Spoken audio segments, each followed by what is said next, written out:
Assalamualaikum warahmatullahi wabarakatuh. Halo teman-teman semua. Perkenalkan, saya Tika Aprilia dengan nomor induk mahasiswa 1922026 program studi pendidikan bahasa Inggris IKIP Siliwangi. Pada kali ini saya akan melakukan suatu review pada produk yang saya pasarkan untuk memenuhi tugas pada mata kuliah kewirausahaan. Namun sebelum saya melanjutkan untuk mereview produk tersebut, pertama-tama saya akan menjelaskan beberapa poin mengenai kewirausahaan terlebih dahulu.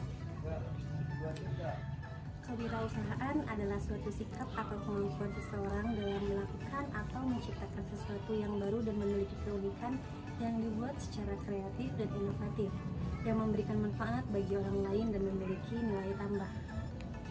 Sebagai seorang yang akan memulai sebuah usaha, harus memiliki jiwa kewirausahaan. Karena dengan adanya jiwa kewirausahaan, usaha yang akan dijalankan diharapkan mendapatkan hasil yang memuaskan. Akan tetapi, jika suatu bisnis dijalankan tanpa memiliki jiwa kewirausahaan, maka bisnis tersebut tidak akan berkembang, bahkan mengalami kerugian. Dan ciri-ciri atau karakteristik dari kewirausahaan antara lain adalah memiliki tingkat percaya diri yang bagus, berorientasi pada tugas dan hasil, berani mengambil resiko, juga memiliki jiwa kepemimpinan. Namun juga tidak lupa untuk berorientasi pada masa depan, jujur dan tekun dalam menjalankan bisnis yang sedang dijalani, memiliki inovasi dan kreativitas yang tinggi, serta mempunyai daya analisis yang baik. Semua hal yang dilakukan seseorang pasti memiliki tujuan yang ingin dicapai, begitu juga dalam kewirausahaan. Ada banyak sekali tujuan seseorang yang berwirausaha, baik tujuan untuk dirinya sendiri dan juga bahkan untuk kepentingan orang lain dalam masyarakat sekitar. Berikut ini adalah beberapa tujuan seseorang untuk berwirausaha. Yang pertama adalah meningkatkan taraf kesejahteraan hidupnya dan juga masyarakat dengan membuka lapangan pekerjaan baru. Yang kedua adalah menumbuhkan dan mengembangkan kesadaran orang lain dalam berwirausaha. Yang ketiga adalah membantu menumbuhkan masyarakat agar lebih kreatif dan inovatif dalam berwirausaha.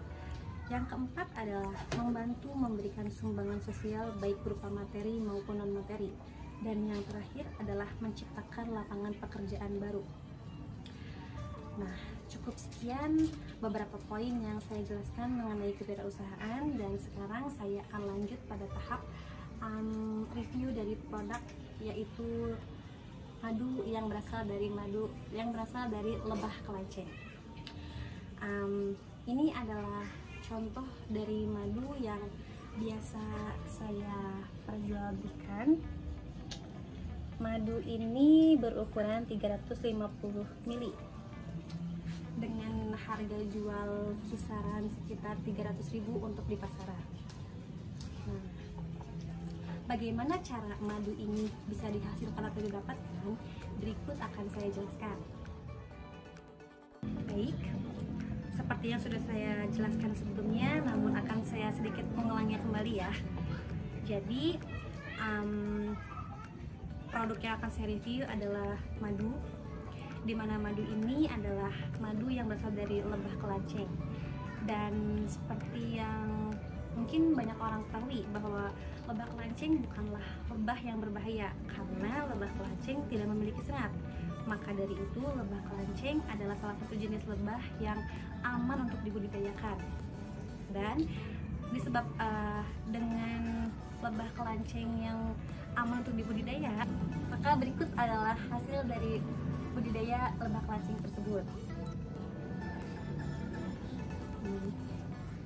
Budidaya madu ini dimulai pada tahap awal, di mana kita membuat satu kotak berisikan ratu dari lebah-lebah tersebut dan juga koloni dari lebah itu sendiri. Kemudian kotak ditutup dengan rapat, namun diberi satu lubang berukuran kecil untuk akses keluar masuknya para lebah ketika mencari vegetasi. Dan di belakang saya ini adalah contoh dari kotak-kotak di mana yang di dalamnya itu terdapat lebah-lebah dan juga ratunya. Ini adalah contoh kotak-kotaknya, dan lubang-lubang ini adalah lubang yang menjadi akses dari para lebah ketika mereka mencari vegetasi. Harusnya sih saya record video ini di siang hari ya, agar kalian semua bisa melihat lebah-lebah ini ketika keluar masuk mencari makanan. Namun karena ini malam-malam jadi seperti kotak kosong, namun sebenarnya tidak, ini ada isinya di dalamnya. Dan setelah kotak berisikan dari ratu-ratu dan lebah-lebah ini selesai dibuat, kita juga harus menyediakan vegetasi.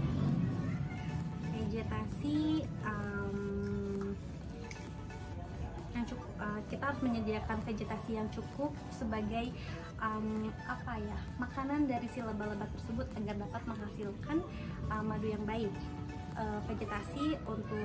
Vegetasinya itu berupa tanaman yang begitu banyak memiliki nektar dan polen. Dan sekarang akan saya tunjukkan vegetasi dari tanaman-tanaman yang biasa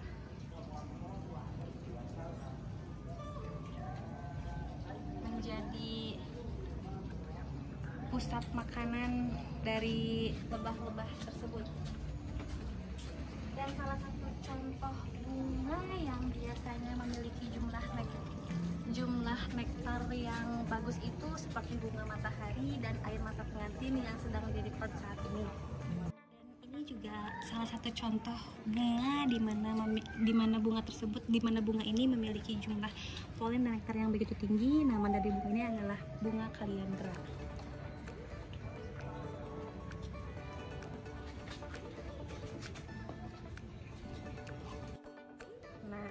Tadi kan udah saya perlihatkan kotak-kotak yang berisi lebah, juga vegetasinya yang berupa tanaman-tanaman. Nah, setelah tersedianya kotak yang berisi lebah-lebah dan juga vegetasinya, maka kita hanya perlu menunggu untuk lebah-lebah tersebut menghasilkan madu dengan kisaran waktu kurang lebih selama 4 bulan. Selama 4 bulan tersebut kita tidak perlu membudidayakannya dengan cara yang begitu sulit, karena hanya perlu melakukan checking setiap hari seperti daily routine.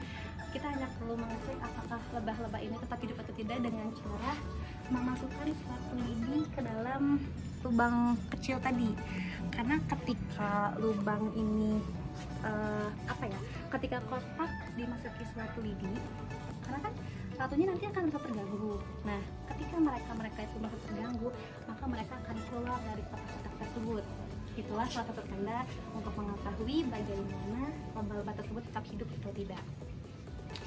Nah, selama 4 bulan kan kita hanya perlu melakukan daily routine checking apakah hidup atau tidak, dengan tidak lupa untuk menyirami tanaman-tanamannya agar tetap menjadi vegetasi yang baik untuk lebah-lebah tersebut.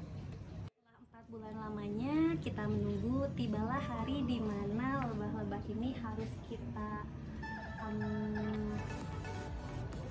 bongkar atau pisahkan dari kantong madu dengan madunya.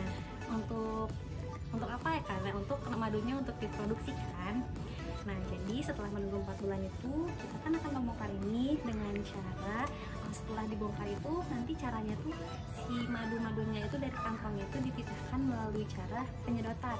Jadi disedotnya tuh melalui suntikan yang besar, karena kan madu tuh cairan yang agak kental kan, jadi kalau misalnya menggunakan suntikan yang kecil tuh agak sedikit sulit. Jadi biasanya kita menggunakan suntikan yang agak besar. Nah, setelah proses penyuntikan atau penarikan madu dari sang kantong, tibalah kita pada proses pengawasan, di mana kita hanya menyediakan botol-botol yang telah disterilisasi dengan berbagai ragam ukurannya. Setelah itu kita masukkan madu-madu tersebut sesuai ukuran dari botol-botol yang akan kita pasarkan nantinya. Jika kalian semua bertanya kenapa saya memilih madu sebagai suatu produk yang saya perjualbelikan, itu karena saya melihat begitu banyaknya khasiat dari madu itu tersendiri. Ketika madu diketahui banyak khasiatnya, tentunya kan orang-orang tuh akan memburu madu ya, karena kan madu tuh baik untuk kesehatan, bagus juga untuk kecantikan, dan pasti banyak orang-orang yang mencari madu gitu kan. Nah, jadi saya berpikir bahwa sepertinya madu tuh akan memiliki tingkat yang bagus untuk diperjualbelikan seperti itu. Namun saat ini saya belum menjadi seseorang yang memproduksi madunya. Saya hanya menjadi seorang reseller di mana saya hanya menjual kembali madu-madu dari distributor yang saya dapatkan. Namun meskipun saya hanya menjadi seorang reseller, keuntungan yang didapat itu cukup memadai, cukup terbilang besar gitu kan, karena untuk ukuran madu 250 ml saja ini tuh bisa dijual di pasaran dengan harga sebesar Rp300.000. Saya kan bukan seseorang yang memproduksi madu-madu ini kan, namun sekarang itu saya hanya ada di tempat budidayanya saja. Jadi sekali lagi saya pertegas, saya bukan orang yang memproduksi madunya, saya hanya sedang berada di tempat budidaya dari madu-madu tersebut dan saya hanyalah seorang reseller. Cukup sekian video review dari madu lebah lanceng ini. Saya berharap video ini dapat bermanfaat bagi semua. Akhir kata, wassalamualaikum warahmatullahi wabarakatuh.